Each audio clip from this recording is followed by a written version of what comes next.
pasa, gente de YouTube? Estamos grabando.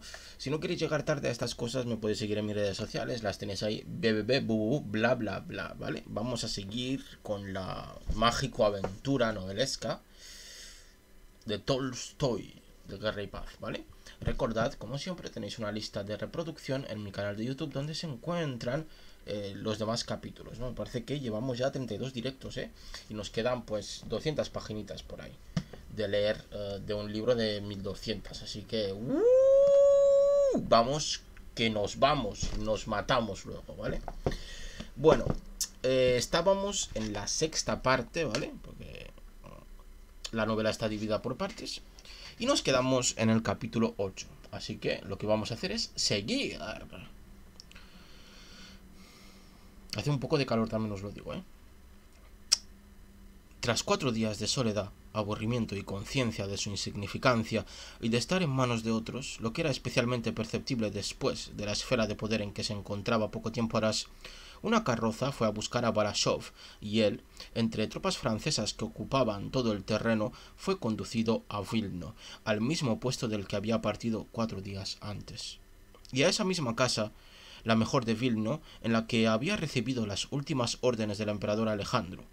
Hacía 4 días, en esa casa había centinelas del batallón Preobrazhensky, y ahora había 2 granaderos con uniforme desabotonado azul y gorro de piel. Dentro de la casa se agolpaban los generales y los hombres destacados de la zona, de entre los cuales algunos reconocieron a Balashov y se dieron la vuelta. Dentro también estaba el caballo del emperador, pajes, el mameluco Rustán y un brillante séquito de ayudantes de campo. Seguramente esperaban que saliera el mismo Napoleón. En la primera sala Berthier recibió cortésmente a Balashov y dejándole por un momento fue a ver a Napoleón. 5 minutos después volvió y le informó de que el emperador le recibiría entonces. Napoleón esperaba a Balashov y le esperaba con esa agitación que no le abandonaba cuando el asunto se refería a las relaciones con aristócratas de la sangre del zar, de los que el más brillante de todos, física y moralmente, le parecía Alejandro. Sabía que cada palabra, cada movimiento, cualquier impresión que causara en el emisario sería transmitida a Alejandro. Eligió su mejor momento, la mañana, y él, en su opinión, más majestuoso de sus trajes, un uniforme abierto con la banda de la Legión de Honor sobre un chaleco blanco de pique y botas de montar. El séquito de la entrada también estaba impecable. Napoleón decidió recibir a Balashov a la salida de su paseo a caballo y le recibió en su despacho. Se encontraba de pie en la ventana de la habitación apoyando sobre una pequeña mesilla su blanca y menuda mano, jugando con la tabaquera, e inclinó levemente la cabeza en respuesta a la respetuosa reverencia de Balashov. Recordemos que Balashov es el emisario que enviaron para hablar con Napoleón, ¿vale? Estaré tranquilo y majestuoso. La demostración de la conciencia del propio poder es la tranquilidad, pensaba Napoleón en ese instante. Le permitiré que lo diga todo y le mostraré mi poder. Le demostraré lo insolente que fue exigir la salida de mis tropas de la Pomerania y cómo ellos son castigados por esta exigencia con la entrada de mis tropas en sus fronteras.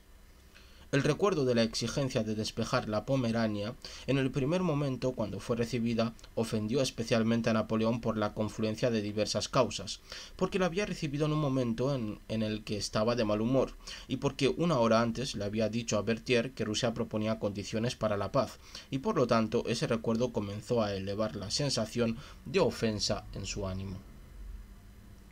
Pero en ese preciso momento se dijo a sí mismo: eso no va a suceder.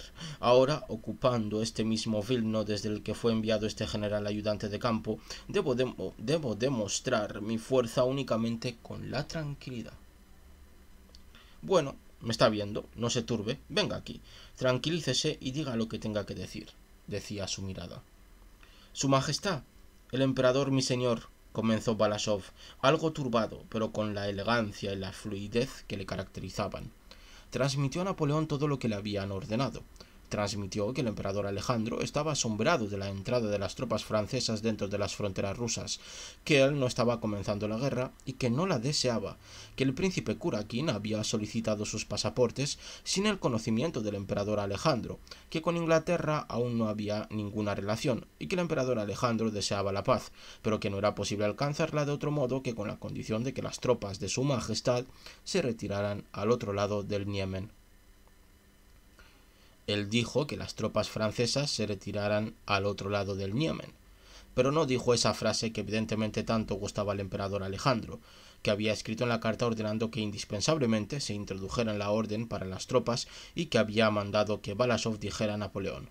Balashov recordó esas palabras: hasta que no quede en la patria rusa ni un solo enemigo armado. Pero un sentimiento complejo e inexplicable, llamado tacto, le retuvo. Mirándola a los ojos, no pudo decir esas palabras, aunque quería decirlas. En esas palabras había una sensación de ofensa demasiado personal, y seguramente de modo instintivo, es decir, no solamente su entendimiento, sino el conjunto de todas sus cualidades, prohibió a Balashov decirlas. Napoleón escuchó todo tranquilamente, pero las últimas palabras, aunque suavizadas, le molestaron. Y le molestaron aún más porque en ellas se podía escuchar el recuerdo de las anteriores exigencias de desocupar la Pomerania. Las exigencias que han tenido como consecuencia mi entrada en Rusia, pensó él. Yo deseo la paz tanto como el emperador Alejandro, comenzó él. Durante 18 meses, dijo él, he hecho todo lo posible para conseguirla. Llevó 18 meses esperando una explicación. Pero tan pronto como comenzó, y una palabra independientemente de su voluntad arreó a la otra, apareció el recuerdo de las exigencias de desocupar la Pomerania que habían acabado con su entrada en Rusia, y en ese instante lo expresó en palabras. Pero para comenzar las conversaciones, ¿qué es lo que se me exige? Retirar las tropas a la otra orilla del Niemen. Napoleón pareció no prestar atención a lo que acababa de oír y continuó. Pero para que las conversaciones sean posibles, es necesario que ustedes no mantengan relaciones con Inglaterra. Balashov transmitió la aseveración del emperador Alejandro de que no había alianza con Inglaterra. Napoleón volvió de nuevo sobre la exigencia de retirarse al otro lado del Niemen, solo del Niemen. Necesitaba esa exigencia. Era ofensiva y tranquilizadora para él.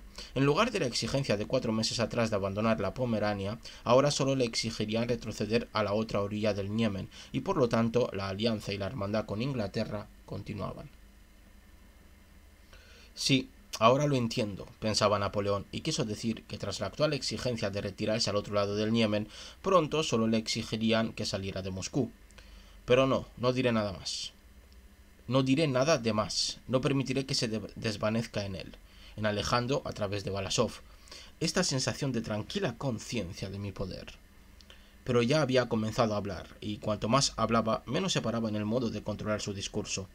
Todos los recuerdos ofensivos sobre la exigencia de abandonar la Pomerania, sobre no haberle reconocido como emperador en los años 1805 y 1806, sobre el rechazo de la petición de mano de la gran princesa, todos esos recuerdos se revelaron en su ser a medida que hablaba. Y junto con cada uno de los recuerdos de esas humillaciones, frente a cada uno de ellos, se revelaba en su mente el recuerdo de la compensación por esa humillación y las celebraciones como la de Tilsit y Erfurt, y la estancia en Dresden poco tiempo atrás. Todos ellos son personas insignificantes, pensó él, y continuó hablando, alegrándose de la lógica, que a él le parecía indiscutible, de sus argumentos. Llevaba ya mucho tiempo en la misma postura, así que, bien juntando las manos en el pecho o bien colocándolas a su espalda, empezó a caminar por la habitación y a hablar. Peticiones como la de abandonar el Oder y el Vístula se le pueden hacer al príncipe de Baden, pero no a mí. Aunque me dieran San Petersburgo y Moscú, la ciudad asiática de Moscú, que estaba ahí en Escitia, no aceptaría esas condiciones. ¿Y quién ha sido el primero que se ha reunido con su ejército? El emperador Alejandro, y no yo. Aunque en el ejército no tiene nada que hacer. Yo soy diferente, esa es mi función. ¿Y qué grandioso reinado podría haber sido este?, decía él, como si sintiera pena del niño que se ha portado mal y se ha quedado sin golosinas. Le di Finlandia, le hubiera dado Moldavia y Valaquia. Se dice que han firmado la paz. ¿Es cierto? Balashov confirmó esa noticia, pero Napoleón no le dejaba hablar, y especialmente no le permitía decir aquello que le resultaba desagradable, y eso le era muy desagradable. Necesitaba hablar él solo y demostrar que tenía razón, que era bueno, que era grande, y continuó hablando con esa elocuente e incontinente irritación a la que tan propensas son las personas engreídas, y con esa elocuente e incontinente irritación con la que hablara en 1803 con el embajador francés y hacía poco con el príncipe Kurakin. Vamos, que vemos que Napoleón se está poniendo chulico no, lo siguiente, porque cree que tiene el poder.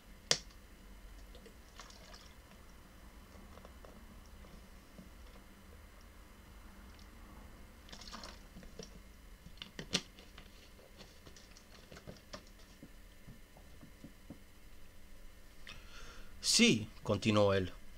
Se lo prometí y le hubiera dado Moldavia y Valaquia, y ahora no va a tener esas hermosas provincias. Sin embargo, hubiera ensanchado Rusia desde el Golfo de Vonia hasta la desembocadura del Danubio. Catalina la Grande no hubiera podido hacer más, decía Napoleón, acalorándose más y más, caminando por la habitación y repitiendo a Balashov prácticamente las mismas palabras que le dijera el mismo Alejandro en Tilsit. Todo esto lo habría debido a mi amistad. ¡Oh, qué grandioso reinado! ¡Qué grandioso reinado! Repitió unas cuantas veces y se detuvo. ¡Qué grandioso reinado! ¡Qué grandioso reinado hubiera podido ser el reinado del emperador Alejandro! Miró con lástima a Balashov y tan pronto como éste quiso decir algo, le interrumpió apresuradamente.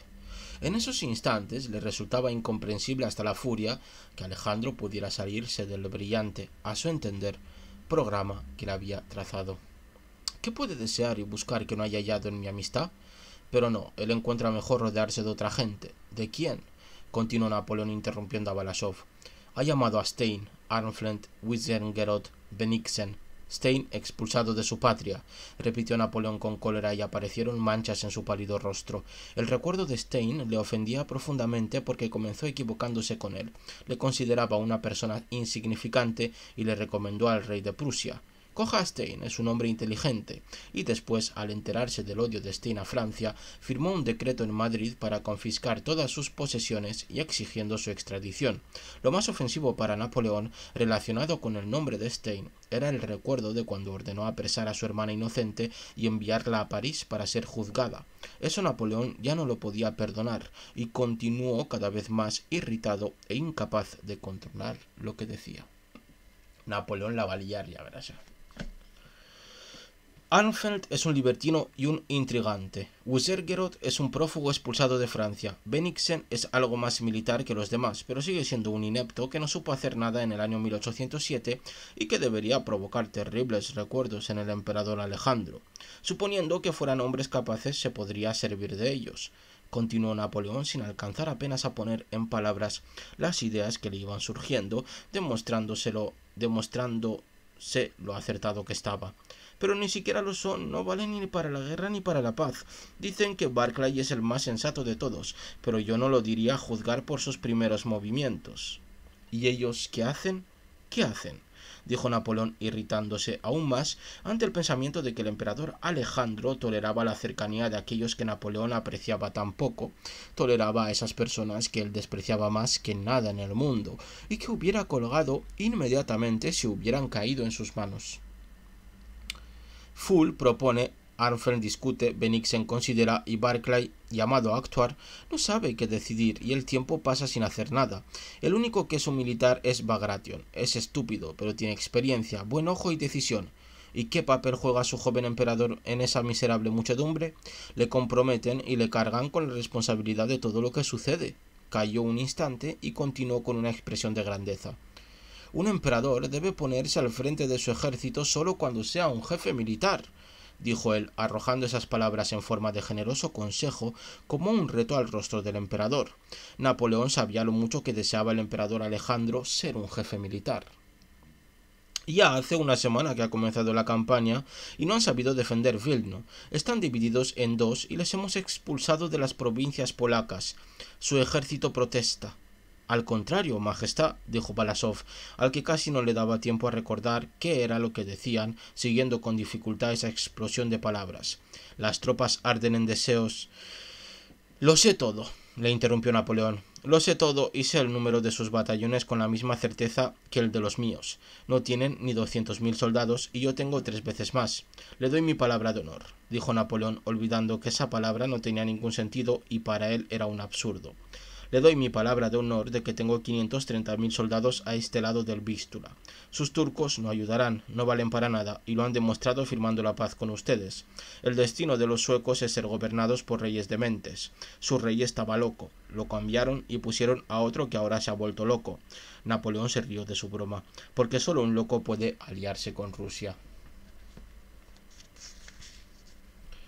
A cada una de las frases de Napoleón, Balashov quería y tenía algo que objetar, y no paraba de moverse como alguien que quiere decir algo, pero Napoleón le interrumpía. Por ejemplo, sobre la locura de los suecos. Balasov quería decir que Suecia era una isla cuando Rusia estaba de su parte, pero ya ni trataba de hablar porque no solo con la razón o con la inteligencia, sino con todo su ser percibía que Napoleón se encontraba entonces en el estado en el que se encuentran todas las personas en un instante de agitación nerviosa y a causa de la que hace falta hablar y hablar simplemente para demostrarse a sí mismo su acierto. Por un lado, a Balasov le resultaba grato presenciar esa irritación. Veía que Napoleón estaba actuando mal diciéndole todo aquello. Lo percibía especialmente por la apesadumbrada e indiferente expresión del rostro de Berthier, que se encontraba presente y que evidentemente no aprobaba las palabras de Napoleón. Por otro lado, Balasov temía comprometer su dignidad de emisario del emperador y a cada segundo estaba listo para contradecirle. ¿Y qué me importan a mí esos aliados suyos? Yo tengo aliados, los polacos. Son 80.000 y pelean como leones. Y serán 200.000. ¿De dónde van a salir esos 200.000? Pensó Berthier suspirando con tristeza. También redactaron una protesta sobre el duque de Oldenburgo, pensó Napoleón, y recordando esa ofensa previa, continuó. Si levantan a Prusia en mi contra, sepa que la borraré del mapa de Europa, dijo él, acalorándose más y más, y haciendo un enérgico gesto con su pequeña mano. Sí, les arrojaré al otro lado del Vilna y del Dnieper, y levantaré frente a ustedes esa barrera que Europa, siendo ciega y criminal, permitió demoler.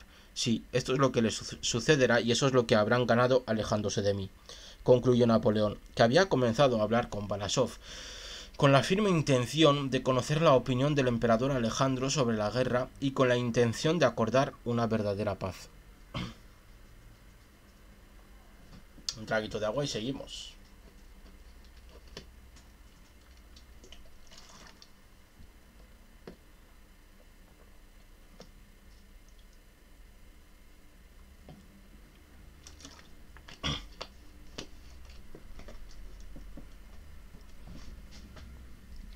De pie frente a Balasov, sintiendo la necesidad de terminar de algún modo su extraño discurso, que había culminado con exaltación italiana, dijo de nuevo con lástima: «Qué grandioso reinado podía haber sido el de su emperador». Podía haber sido.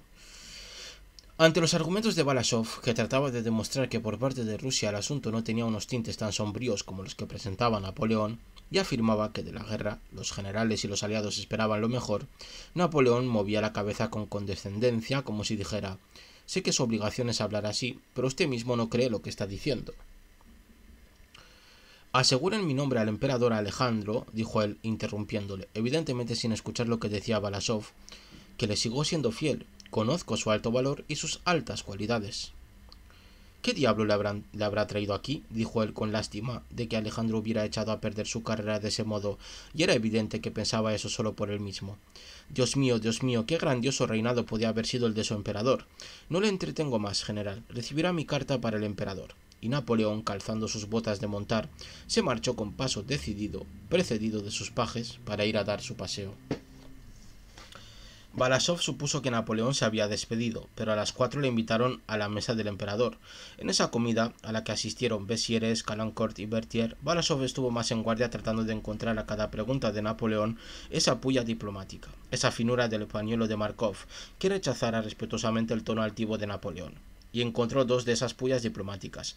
Una fue la respuesta a una pregunta de Napoleón acerca de Moscú, sobre la que preguntaba con el agrado y la curiosidad de un viajero que tuviese la intención de visitarla en breve.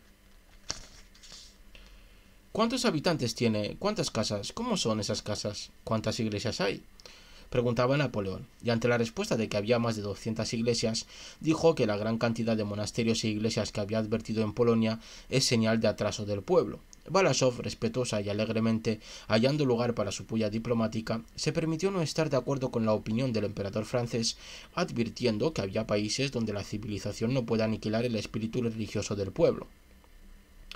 Esos países son Rusia y España. Liberó su buquet Balasov. Pero ese buquet de astucia diplomática que más tarde relató Balasov fue en tan alto grado apreciado entre los enemigos de Napoleón como desapercibido pasó durante la comida. Por los indiferentes y perplejos rostros de los señores mariscales, se evidenció que ellos no entendieron en qué consistía la agudeza que sugería el tono de Balasov. «Si ha habido alguna, no la hemos entendido o no o no es en absoluto aguda, decían las expresiones de los rostros de los mariscales. La segunda puya, igual de poco apreciada, consistió en que a la pregunta de Napoleón sobre cuáles eran los caminos que llevaban a Moscú, Balasov respondió que de igual modo que todos los caminos llevaban a Roma, todos los caminos llevaban a Moscú y que entre los diversos caminos Carlos XII eligió el camino de Poltava. Pero esto tampoco pareció agudo y no alcanzó Balasov a terminar de decir la última palabra Poltava cuando Calancourt comenzó a hablar de la dureza del camino entre San Petersburgo y Moscú y de sus recuerdos de esa época. Después de la comida se trasladaron al despacho de Napoleón para tomar café, a ese mismo despacho que 4 días antes ocupara el emperador Alejandro. Napoleón se sentó y sorbiendo el café de una taza de porcelana de Severskaya, le señaló a Balasov una silla a su lado. Se sabe cuál es el estado de ánimo después de una comida, que más que cualquier otra causa razonable hace que el hombre se encuentre satisfecho consigo mismo y considere a todo el mundo amigos suyos. Napoleón se encontraba en ese estado. Le parecía que las personas que tenía alrededor le idolatraban. Le parecía incluso que hasta Balasov debía ser, después de la comida, un amigo y un admirador. Esto no es un equívoco, puesto que es antinatural que un hombre siga pensando, después de haber comido con otro, que éste es su enemigo. Napoleón, con una agradable sonrisa, amistosamente, olvidando quién era Balasov, se dirigió a él. ¿Es cierto lo que me han dicho de que estas son las habitaciones en las que vivía el emperador Alejandro? Es extraño. Balasov le respondió breve y afirmativamente, bajando tristemente la cabeza. En esta habitación hace 4 días deliberaban Wintzingerode y Stein, dijo de nuevo coléricamente Napoleón, ofendido por el tono de la respuesta de Balasov. Lo que no puedo soportar, comenzó a decir, es que el emperador Alejandro se haya rodeado de todos mis enemigos personales. ¿No pensaron que yo puedo hacer lo mismo? Sí. Expulsaré de Alemania a todos sus parientes, a los Württemberg, a los Baden, a los Weimar. Sí, los expulsaré. Napoleón comenzó de nuevo a pasear como por la mañana. Que se prepare para darles asilo en Rusia. Balasov se levantó y su aspecto denotaba que deseaba despedirse. Napoleón continuó sin prestarle atención. ¿Y por qué ha decidido comandar el ejército? ¿Por qué? La guerra es mi oficio y su obligación es reinar y no comandar ejércitos. ¿Por qué ha tomado esa responsabilidad? Calló. Siguió un rato paseando en silencio y de pronto se acercó inesperadamente a Balasov y con una ligera sonrisa tan segura, rápida y directamente, como si estuviera haciendo algo no solamente importante sino incluso benéfico, acercó su mano al rostro de Balasov y le cogió suavemente de la oreja. Que el emperador te tirara de la oreja se consideraba un honor en el imperio francés. Bueno, ¿por qué no dice nada, admirador y cortesano del emperador Alejandro? ¿Están preparados los caballos para el general? Añadió inclinando ligeramente la cabeza en respuesta a la reverencia de Balasov. Denle los míos, tiene que viajar lejos. La carta que llevó Balasov fue la última carta de Napoleón que leyó Alejandro. Todos los detalles de la conversación se transmitieron al emperador ruso y la guerra comenzó.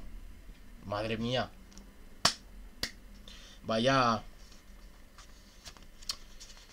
puesta en marcha de... No sé, me ha gustado mucho cómo estaba relatando esto, ¿no? Y por hoy lo dejamos, ¿vale? Ha sido cortito, pero no me apetece leer más, la verdad. Y hace mucho calor, ¿vale? Y creo que lo dejamos en un punto que es más parecido a un cliffhanger que a otra cosa, ¿eh? Así que, ¿qué pasará el próximo día? ¿Qué pasará en el siguiente capítulo? Pues lo veremos en el siguiente directo. Muchas gracias por haberme acompañado. Os mando millones de besos y no seáis tan chulos como Napoleón anda.